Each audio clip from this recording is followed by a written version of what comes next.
आगामी काळामध्ये विधानसभेच्या निवडणुका आहेत, खास करून उत्तर प्रदेश जे सगळ्यात मोठं राज्य आहे देशात, तिथे निवडणूक आहे, गोवा आहे, मणिपूर महत्वाच्या राज्यांमध्ये निवडणूक आहेत.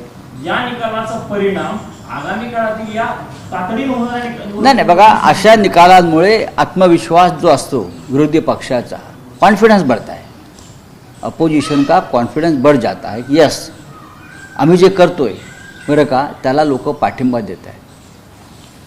पोटनिवडणुकांचा जर आपण इतिहास पाहिला तर आपण बघितलं असेल की अलाहाबादच्या पोटनिवडणुकीमध्ये त्यावेळेला व्ही पी सिंग जिंकले, काँग्रेसचा पराभव केला आणि तिथून काँग्रेसच्या पतनाला सुरुवात झाली. अलाहाबाद पोटनिवडणूक व्ही पी सिंग जिंकले, पोटनिवडणूक अलाहाबाद. त्यानंतर गोरखपूरची पोटनिवडणूक भारतीय जनता पक्ष हारली. फुलपूरची पोटनिवडणूक भारतीय जनता पक्ष हारली, भाजपच्या जागा. त्याच्या अशा निकालांमुळे विरोधी पक्षाचा आत्मविश्वास वाढतो आणि ते अधिक जोमाने आपल्या कामाला लागतात. महाराष्ट्रामध्ये जे सिद्धिविनायक न्यासातील चोरीचं प्रकरण आहे, राम मंदिरासारखे तिथेही आरोप झाले, पण आता त्यात सदा सरवणकर हे उद्धव बाळासाहेब ठाकरेंच्या पक्षावर आरोप करतात. ते म्हणतात की